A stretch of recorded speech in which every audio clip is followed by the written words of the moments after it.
하나님의 크신 은혜와 사랑 가운데 저희들 오늘 이 예배의 자리로 인도하여 주시고 하나님 앞에 우리의 목소리를 높여 찬양하며 주님을 경배할 수 있도록 저희들을 인도해 주시니 감사합니다.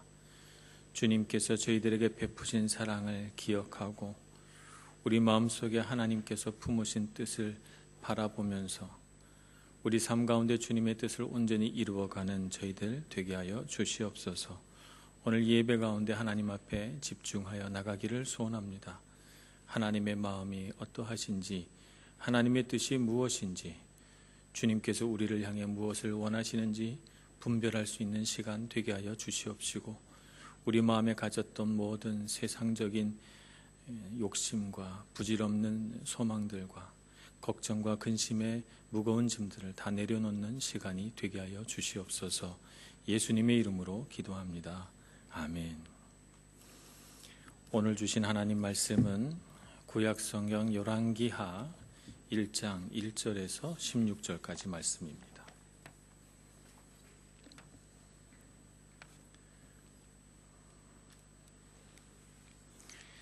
열왕기하 1장 1절 말씀부터 16절까지 저와 여러분이 한 절씩 교독하겠습니다. 아합이 죽은 후에 모압이 이스라엘을 배반하였더라. 사마리아에 있는 그의 다락 난간에서 떨어져 병들매 사자를 보내며 그들에게 이르되 가서 에그론의 신 바알 세붑에게 이 병이 낫겠나 물어보라 하니라. 여호와의 사자가 디셉 사람 엘리야에게 이르되 너는 일어나 올라가서 사마리아 왕의 사자를 만나 그에게 이르기를 이스라엘에 하나님이 없어서 너희가 에그론의 신 바알 세붑에게 물으러 가느냐. 그러므로 여호와의 말씀이 내가 올라간 침상에서 내려오지 못할지라 내가 반드시 죽으리라 하셨다 하라. 엘리야가 이에 가니라. 사자들이 왕에게 돌아오니 왕이 그들에게 이르되 너희는 어찌하여 돌아왔느냐 하니 그들이 말하되 한 사람이 올라와서 우리를 만나 이르되 너희는 너희를 보낸 왕에게로 돌아가서 그에게 고하기를 여호와의 말씀이 이스라엘에 하나님이 없어서 내가 에그론의 신 바알 세붑에게 물으려고 보내느냐. 그러므로 내가 올라간 침상에서 내려오지 못할지라 내가 반드시 죽으리라 하셨다 하라 하더이다. 왕이 그들에게 이르되 올라와서 너희를 만나 이 말을 너희에게 한 그 사람은 어떤 사람이더냐. 그들이 그에게 대답하되 그는 털이 많은 사람인데 허리에 가죽띠를 띠었더이다 하니 왕이 이르되 그는 디셉 사람 엘리야로다. 이에 50부장과 그의 군사 50명을 엘리야에게로 보내매 그가 엘리야에게로 올라가 본즉 산 꼭대기에 앉아 있는지라. 그가 엘리야에게 이르되 하나님의 사람이여 왕의 말씀이 내려오라 하셨나이다.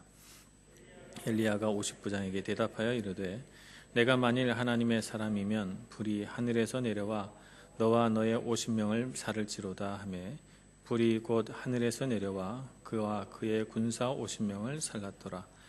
왕이 다시 다른 50부장과 그의 군사 50명을 엘리야에게로 보내니 그가 엘리야에게 말하여 이르되 하나님의 사람이여 왕의 말씀이 속히 내려오라 하셨나이다 하니 엘리야가 그들에게 대답하여 이르되 내가 만일 하나님의 사람이면 불이 하늘에서 내려와 너와 너의 50명을 살을지로다 하매 하나님의 불이 곧 하늘에서 내려와 그와 그의 군사 50명을 살랐더라. 왕이 세 번째 50부장과 그의 군사 50명을 보낸지라. 셋째 50부장이 올라가서 엘리야 앞에 이르러 그의 무릎을 꿇고 엎드려 간구하여 이르되 하나님의 사람이여 원하건대 나의 생명과 당신의 종인 이 50명의 생명을 당신은 귀히 보소서. 불이 하늘에서 내려와 전번에 50부장 둘과 그의 군사 50명을 살랐거니와 나의 생명을 당신은 귀히 보소서 하매 여호와의 사자가 엘리야에게 이르되 너는 그를 두려워하지 말고 함께 내려가라 하신지라. 엘리야가 곧 일어나 그와 함께 내려와 왕에게 이르러 말하되 여호와의 말씀이 내가 사자를 보내 에그론의 신 바알 세붑에게 물으려 하니 이스라엘에 그의 말을 물을 만한 하나님이 안 계심이냐. 그러므로 내가 그 올라간 침상에서 내려오지 못할지라 내가 반드시 죽으리라 하셨다 하니라. 아멘. 열왕기상의 말씀은 아합이 죽는 그 아람과 이스라엘의 전쟁으로 그 이야기가 끝나게 됩니다. 아합 왕은 평생을 하나님을 믿지 않고 우상을 섬기는 불신앙과 또 하나님을 믿고 하나님 앞에 회개하는 모습을 지닌 그 신앙과 그 사이에서, 그 경계선에서 줄타기를 하는 그런 방황하는 신앙의 모습을 아합은 평생도록 간직하고 있었습니다. 하나님께서 그를 오래 참고 기다리시고 그가 돌아오기를 원했지만 아합은 돌아오지를 않았습니다. 그의 불신앙은 점점 더 깊어만 갔고, 그래서 하나님은 이 아합을 심판하기로 작정하시죠. 그래서 아합을 어떻게 심판하시냐 하면 그의 교만, 그의 높아진 마음을 심판의 도구로 활용하십니다. 그래서 아합 마음 가운데 아람과 전쟁을 해야 되겠다고 하는 생각을 불러일으키고, 또 그 무모한 전쟁에 여호사밧 유다 왕을 끌어들이고, 그래서 그의 마음이 한껏 높아져서 전쟁을 하게 됩니다. 그런 가운데서도 하나님은 계속해서 아합에게 경고를 보내고 그로 하여금 돌이킬 수 있는 마지막 기회를 계속 그에게 허락하시지만 그는 마음을 돌이키지 않고 오히려 하나님의 그 경고의 말씀이 그의 마음속에 두려움을 불러일으켜서 얕은 인간의 꾀로 그 하나님의 심판의 경고를 한번 이겨보려고 시도합니다. 그래서 병사로 변장을 하고 전쟁터에 나가지만 그는 작은 화살 하나에 그의 목숨을 잃고 말죠. 그래서 온종일 치열한 싸움을 벌인 끝에 아합 왕은 죽고 군사들은 패배해서 각기 뿔뿔이 흩어져 자기 고향으로 돌아가게 됩니다. 이런 상황에서 아합의 뒤를 이어 왕이 된 사람이 아하시아라고 하는 사람이고, 이 아하시아는 아합의 아들로서 2년이라고 하는 짧은 시간 동안 이스라엘을 다스린 그런 왕이었습니다. 어떻게 보면 굉장히 불행한 왕인데요. 그는 왕위에 올라가자마자 그 다락 난간에서 떨어져 부상을 입게 됩니다. 그 부상이 어떤 종류의 부상인지는 성경이 설명을 하고 있지 않기 때문에 추측하는 수밖에 다른 방법이 없습니다. 다리가 부러지는 골절상을 입었는지 아니면 피부나 근육이나 어떤 이런 곳에 상처가 나서 그것이 골맞는지 그건 알 수 없지만, 그러나 그가 다락에서 떨어진 것은 그에게 생명을 위협하는 결정적인 상처가 됐습니다. 그래서 그는 자기가 살아날지 아니면 여기서 그냥 죽게 될지 그것을 알기를 원했고, 사실 그런 마음 안에는 내가 꼭 살았으면 좋겠다라고 하는 어떤 그런 간절한 바람을 가지고 자기가 할 수 있는 시도를 다 해보게 됩니다. 그 가운데 그가 시도한 가장 결정적인 어떤 상징적인 일은 에그론이라고 하는 곳에 있는 바알세붑 신전의 신탁을 요청하는 것이었습니다. 에그론은 이스라엘 땅에 있는 고을이 아니라 블레셋 땅에 있는 블레셋 땅에서 가장 그 큰 도시 중에 5도시 중에 하나인 그런 도시입니다. 에그론에 아마 바알세붑을 섬기는 큰 신전이 있었던 모양입니다. 바알세붑은 그 말의 뜻이 파리들의 주인이라고 하는 뜻을 갖고 있어요. 그래서 이 바알세붑이라고 하는 말이 신약에 와서는 바알세불이라고 하는 말로 변형이 되죠. 그래서 바알세불은 주인들의 주인 이렇게 변합니다. 그런데 원어는 바알세붑이에요. 바알세붑에서 바알은 주인, 세붑은 파리 이런 뜻입니다. 그래서 파리들의 주인이라는 거예요. 그래서 추측을 해본다면 상처가 너무 많이 나서 아마 그 상처가 골마서 그 상처 주변으로 파리들이 많이 모였을 가능성이 있습니다. 중동이나 아프리카 같은 데 보면 여기 우리 이태리에 있는 파리 같지 않잖아요. 굉장히 많이 달겨들고, 어떤 파리들은 사람의 살에 이렇게 알을 낳는 그런 파리도 있다고 하니까 그런 종류의 파리들이 많이 몰려들어서 상처가 곪고 아주 심하게 됐을 가능성도 있습니다. 그러니 파리들의 신에게 가서 파리를 쫓아내 달라고 이렇게 빌어보자 이런 마음일 수도 있고, 파리들의 신이라고 하는 이 명칭에서 결국 섬기려고 하는 주인은 무엇인가 하면 태양이라고 하는 이 주인을 섬기려고 하는 것입니다. 파리들은 한낮에 활동하고, 그래서 바알세붑은 결국 태양신을 숭배하는 그런 우상 숭배였던 것입니다. 그러니까 이 세상에 존재하는 신들 가운데 가장 강력한 신은 태양신이니까 태양신에게 가서 빌면 결국 나의 상처를 다 낫게 해주지 않을까? 뭐 이런 생각을 가지고 에그론에 있는 바알세붑에게 생명을 살려달라 하는 신탁을 요청하게 된 것입니다. 자, 이런 사실을 하나님께서 아시고 화가 나셨어요. 그래서 하나님의 사자를 엘리야에게 보냅니다. 엘리야에게 보내서 오늘 3절 하반절에 보면 하나님의 마음이 엘리야에게 하신 말씀 가운데 그대로 드러납니다. 어떻게 말씀하시는가 하면 이스라엘에 하나님이 없어서 너희가 에그론의 신 바알세붑에게 물으러 가느냐 이렇게 전하라는 것입니다. 이스라엘에 하나님이 없어서 하나님의 마음이 그대로 드러나죠. 내가 이렇게 이스라엘을 다스리고 이스라엘의 참된 신인데 나를 놔두고 에그론의 바알세붑 파리들의 신에게 목숨을 구걸하러 가다니 하나님께서 굉장히 화가 나신 것입니다. 어이가 없으신 것입니다. 그래서 엘리야에게 이 말을 꼭 전하라고 합니다. 그래서 아하시아 왕이 에그론에 보낸 사신들을 만나서 그 사신들에게 하나님 말씀을 그대로 전하면서 하나님의 심판을 말씀합니다. 아하시아 왕은 결국 올라간 그 침상에서 내려오지 못하고 죽을 것이다 라고 하는 것입니다. 출애굽기 34장 14절 말씀에 보면 이런 말씀이 기록되어 있어요. 하나님에 관해서 이런 말씀을 하시죠. 너는 다른 신에게 절하지 말라. 여호와는 질투라 이름하는 질투의 하나님임이라. 이렇게 기록하고 있습니다. 하나님은 질투하시는 하나님이시다. 이렇게 출애굽기는 말씀하고 있죠. 질투라고 하는 단어를 들으면 여러분은 어떤 것들이 연상이 되시나요? 질투가 뭐 좋은 어감으로 우리에게 이렇게 다가오지는 않아요. 예를 들자면 멋진 남학생 하나를 두고 여학생 둘이서 치열한 신경전을 벌이면서 누가 남학생의 마음을 얻을 것이냐 뭐 이런 것들을 우리가 생각할 때 질투라고 하는 단어를 생각하게 됩니다. 그런가 하면 뭐 스포츠 같은 데서도 이런 질투가 드러나죠. 예를 들자면 아주 그 경기를 잘하는 스포츠 선수가 있어요. 축구 선수가 있다고 해요.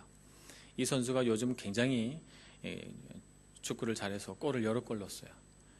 근데 내 마음에 질투가 일어나는 거예요. 경기가 시작이 되니까 그 친구한테 패스를 해야 되는 찬스가 왔는데 패스를 안 하는 거죠. 이게 질투죠. 그죠? 보이지 않지만 마음속에 일어나는 질투입니다. 이런 경우는 뭐 축구뿐만 아니라 농구라든지 많은 경우에 이런 것이 있다고 얘기를 듣습니다.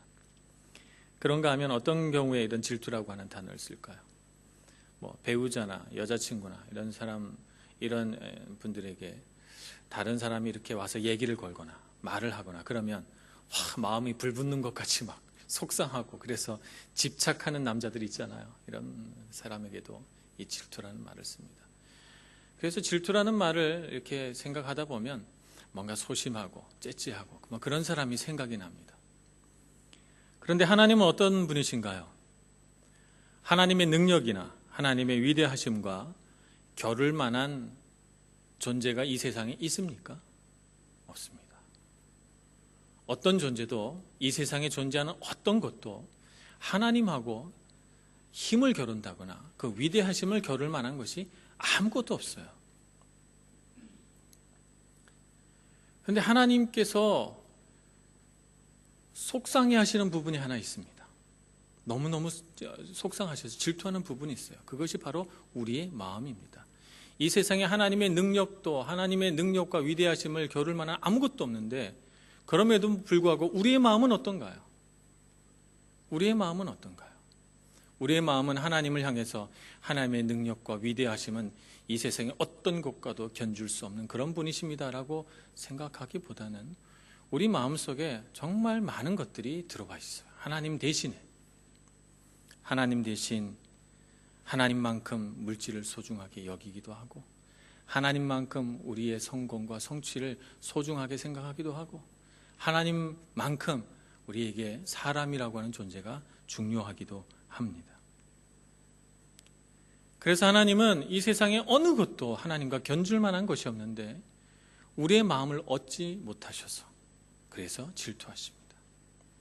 우리의 마음을 갖고 싶으신데 우리의 마음을 얻고 싶으신데 하나님께서 째째하거나 소심하거나 마음이 불안해서가 아니라 우리를 너무너무 사랑하시기 때문에 질투하시죠. 하나님의 그 우리를 향한 정말 지극한 사랑, 그 지극한 사랑이 나를 갖지 못해서 질투하시는 거예요. 내 마음을 온통 다 갖기를 원하시는데 그게 사랑인데, 하나님은 우리에게 마음을 다 주시는데 우리는 하나님을 향해 마음을 다 드리지 않으니까 하나님이 우리 사랑을 얻지 못하셔서 질투하십니다. 우리가 하나님 대신 사랑하는 것들을 향해서. 오늘 아하시아 왕도 그랬습니다. 아하시아 왕이 하나님을 믿지 않는 그런 사람이 아니라는 것을 우리가 기억해야 됩니다. 하나님 나라 백성이고 하나님 선택한 민족 중에 가장 위대한 사람 왕이고 하나님 뜻대로 그 나라를 다스려야 할 막중한 책임이 있는 사람인데, 이 사람이 하나님을 향해서 온통 사랑의 마음을 바쳐도 정말 시원치 않을 이런 판국에 그의 상처가 낫기 위하여 에그론에 있는 바알세붑 파리들의 주인에게 살려달라고 신탁을 요청하러 간다고 하니 하나님의 마음이 불붙는 것 같이 질투가 일어나는 것입니다. 하나님이 분노하시는 것이죠. 아하시아는 그러면 왜 그랬을까? 이스라엘에 하나님이 없어서, 하나님과 같은 분이 존재하신다는 사실 그가 몰라서, 그래서 바알세붑에게로 가는 걸까요? 그의 마음속에 있는 가장 중요한 감정은 두려움이 아닐까 생각을 합니다. 두려움. 자기의 상처, 뼈가 골절되고 상처가 곱는 그 상황을 보면서 그의 마음속에 이러다가 내가 죽는 것이 아닐까라고 하는 두려움이 그의 마음 가운데 일어났습니다. 살고 싶다는 것이죠. 살아야 할 텐데 이러다 죽으면 어떡하지? 라고 하는 두려움과 불안감이 그에게 엄습해 왔을 때 하나님께 나아가려고 하니까 마음이 하나님 나를 살려주실 것 같지 않아요. 그리고 하나님과의 인격적인 관계에 그가 있지 않은 것이죠. 그래서 물질을 바치든 사람을 제사로 바치든 어떻게 하든 제사를 드려서 마음을 흡족하게 하기만 하면 내가 원하는 것은 무엇이든 들어줄 수 있는 우상, 그게 필요한 것은 그것이죠. 인격적인 관계를 통해서 너에게 주신 분도 하나님이시오, 거두신 분도 하나님이시다라고 하는 절대적인 신뢰와 믿음으로 나아가기를 원하는 그런 하나님이 아니라, 그런 믿음을 갖기를 원하는 그런 하나님이 아니라, 내가 원하는 것은 무엇이든지 다 들어주는 신, 그런 신이 그의 마음 가운데 필요했던 것입니다. 인격적인 관계 안에 있는 하나님의 관계를 저버리고 자기 욕심, 자기의 소원을 들어주는 그런 신을 찾으러 간 것이죠. 그렇기 때문에 이 아하시아 왕의 마음속에 일어난 두려움은 자기 중심성에서 오는 두려움입니다. 내가 생각한 대로 안 되면 어떡하지?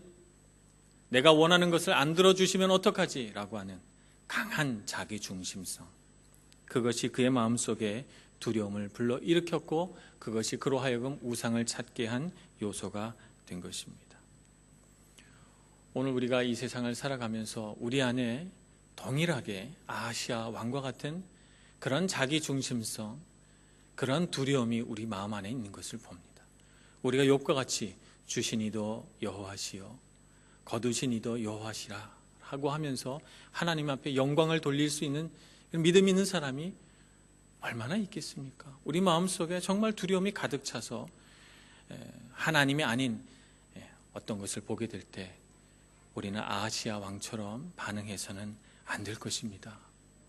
오늘 이 말씀을 들으면서 나에게는 이런 아하시아 왕과 같은 이런 불신앙이 있어서는 안 되겠다 결심하시는 여러분들이 되시고, 그런 두려움이 마음속에서 일어나서 우리의 마음을 빼앗아 가고자 할 때 하나님 앞에 엎드려 기도하고 주님과의 어떤 친밀한 관계를 원해서 나를 향해 불붙는 듯한 사랑을 가지시고 질투하시는 하나님을 바라보면서 주님을 붙드시는 여러분 모두가 되시기를 간절히 축원합니다. 이렇게 해서 하나님 말씀을 엘리야는 아하시아 왕에게 전합니다. 이 말을 들었을 때 아하시아 왕이 어떤 마음이 들었을까요? 성경에서는 그의 감정이나 생각을 보여주고 있지 않습니다만 그가 50부장 한 사람과 50명의 병사를 보내 엘리야를 잡아오라 한 것으로 봐서 그는 화가 난 것 같아요. 그는 엘리야를 잡아와서 엘리야를 어떻게든 고문을 하든 혼을 내든 어떻게 하면 엘리야 입에서 나왔던 그 저주의 말, 그 심판의 말들을 다시 수정하거나 거둘 수 있다고 생각했는지도 모르겠습니다. 아니라면 엘리야를 죽여 없앰으로써 그 심판이나 저주의 말도 이 땅에서 사라지게 하려는 생각을 했는지도 모르겠어요. 그래서 그는 50부장과 50명의 병사들을 그에게 보냅니다. 우리가 기억해야 될 것이 있습니다. 엘리야와 엘리야의 말이 같습니까? 이것을 같다고 볼 수가 있습니까? 엘리야의 말과 엘리야가 지금 전한 하나님의 말씀과 같다고 볼 수 있습니까? 조금씩 다르거든요. 엘리야라고 하는 사람과 엘리야가 한 말 비슷하지만 엘리야가 한 말과 엘리야가 전한 하나님의 말씀과는 전혀 다른 것이에요. 그런데 지금 아하시아 왕이 잘못 생각하고 있는 것이죠. 엘리야가 전한 것은 엘리야의 말이 아니라 하나님의 말씀이죠. 하나님의 말씀이에요. 그런데 이 아하시아 왕은 하나님의 말씀을 듣고 어떻게 생각하는가 하면 엘리야의 말을 들었다고 생각하는 것입니다. 엘리야를 잡아오면 재앙이 사라질 줄로 알고 군사들을 2번이나 보낸 것을 보면 그렇습니다. 엘리야는 알았습니다. 그래서 오늘 이 50부장과 50명의 군사를 대할 때 그가 2번 불을 내리면서 반복적으로 하는 말이 있습니다. 그 말이 무엇인가 하면 이런 말씀을 하시죠. 내가 만일 하나님의 사람이면 불이 하늘에서 내려와 너와 너의 50명을 살을지로다. 하나님의 사람이여 왕이 당신을 데려오라고 하십니다 라고 말하니까 잡아가려고 하니까 너가 정말 나를 하나님의 사람이라고 생각하는가? 정말 아시아 왕이 나를 하나님의 사람이라고 생각하는가? 그렇다면 하나님의 말씀을 전하는 하나님의 사람으로 생각해야 될 텐데 지금 잡아오라는 거 아니에요. 엘리야를 잡아서 어떻게든 해보겠다는 것 아닙니까? 그러니까 정말 그렇다고 생각한다면 하나님의 사람이라는 것을 보여주겠다라고 말하는 것이죠. 그래서 아하시아 왕이 혹은 엘리야를 잡으러 온 50부장과 50명의 군사들이 분명히 그가 하나님의 사람이고 그가 전한 것은 엘리야의 말이 아니라 엘리야가 마음속으로 생각해낸 말이 아니라 하나님의 준엄한 심판이라고 하는 것을 깨달으라 하는 것입니다. 오늘 우리가 이 세상을 살아가면서 하나님의 음성을 다양한 방식으로 듣게 됩니다. 성경을 통해서도 하나님의 음성을 듣고 사람을 통해서도 하나님의 음성을 듣고 어떤 상황이나 사건을 통해서도 간접적으로 하나님의 뜻을 분별하게 됩니다. 그런데 우리가 성경을 보고 하나님 말씀을 읽으면서 하나님 말씀을 깨닫지 못하고 이건 성경이니까 이건 책이니까 좋은 말씀 많구나 이렇게 보면 엘리야를 하나님의 사람으로 보지 않는 것과 똑같은 일이 일어나는 것입니다. 성경 속에서 하나님의 말씀을 분별해내지 못하고 그냥 성경을 책으로 본다면 그건 책일 뿐이고 그 말씀 속에서 전혀 하나님의 음성을 듣지 못하게 됩니다. 우리가 하나님의 사람으로부터 하나님의 말씀을 듣고 분별할 줄 알아야 되는데 분별하지 못하고 그냥 사람이 하는 말로 생각을 하면 우리가 사람을 통해서 하나님 말씀을 어떻게 듣겠습니까? 들을 수가 없는 것이죠. 우리가 주변에 일어난 어떤 상황을 보면서 하나님의 뜻이 무엇일까 고민하고 살펴보지 않고 그것을 분별할 수 있는 영적인 분별력을 키우지 않으면 우리 주변의 수많은 경고의 사건들과 우리 안에 주시려고 하나님의 뜻이 계시가 되어도 우리는 분별하지 못하죠. 그래서 아하시아처럼 하나님의 말씀은 듣지 못하고 하나님은 바라보지 못하고 그저 엘리야만 바라보는 이런 실수를 범하게 되는 것입니다. 이런 일련의 과정을 보면 아하시아는 분명 자기 마음 안에 자기 중심성이 있습니다. 자기 생각에서 벗어나지 못하고 그것이 자기 안에 두려움을 불러일으키고 그 두려움을 불러일으키는 것들을 없애기 위해서 그는 우상에게 절하기 위해 가기도 하고 또 하나님의 사람 엘리야의 입을 막아보려고 하기도 하는 것입니다. 오늘 우리가 이 세상을 살아가면서 여러 가지 인생의 근심 걱정이 있습니다. 때로는 두려운 마음이 일어나기도 합니다. 그러나 우리가 분명히 바라보아야 할 대상, 우리를 사랑하시되 지극히 사랑하시고 우리의 마음을 다 얻지 못할까 봐 불붙는 듯한 질투로 우리를 바라보시고 내 마음을 다 갖기를 원하시는 그런 하나님을 바라보면 우리의 두려움은 사라집니다. 때로 우리가 고난에 처하고 때로 우리의 삶이 공고함이 있을지라도 우리를 바라보시는 그 하나님의 사랑이 있는데 무엇을 걱정합니까? 그것은 다 하나님께서 우리에게 필요하기 때문에 주신 것이죠. 그런 줄 알고 하나님 앞에 감사하고 그분의 뜻에 순종하고 하나님이 왼쪽으로 가라 하시든 오른쪽으로 가라 하시든 내 뜻과 상관없이 하나님의 뜻을 따르고 내 것을 빼앗아 가시든 나에게 더 풍성히 주시든 그것이 다 하나님의 뜻인 줄 알고 그것을 쫓아 하나님을 경외하며 살아가면 그것이 우리의 삶의 가장 큰 행복이요 가장 큰 기쁨인 것입니다. 그러므로 두려워하지 마시기 바랍니다. 하나님을 바라보시고 하나님을 신뢰하시고 그 하나님 사랑을 꼭 붙드시고 하나님과의 인격적인 만남, 친밀한 교제를 잃어버리지 않으시는 여러분 모두가 되시기를 간절히 축원합니다. 기도하겠습니다. 은혜가 많으신 하나님 아버지, 주님의 크신 사랑을 우리 안에 부어주셔서 우리를 향하신 하나님의 사랑이 얼마나 큰가 깨닫게 하여 주시옵소서. 그 크신 하나님의 사랑, 내가 다 감당할 수 없을 만큼의 그 사랑을 기억하고 우리가 날마다 씨름하고 싸우는 이 세상의 모든 근심, 걱정과 두려움들을 다 버려버리게 하여 주옵소서. 하나님, 우리 마음 가운데 주님을 신뢰하는 마음을 주시고 주님을 신뢰함으로 얻게 되는 평안과 감사와 기쁨이 흘러넘치게 하여 주옵소서. 예수님의 이름으로 기도합니다. 아멘.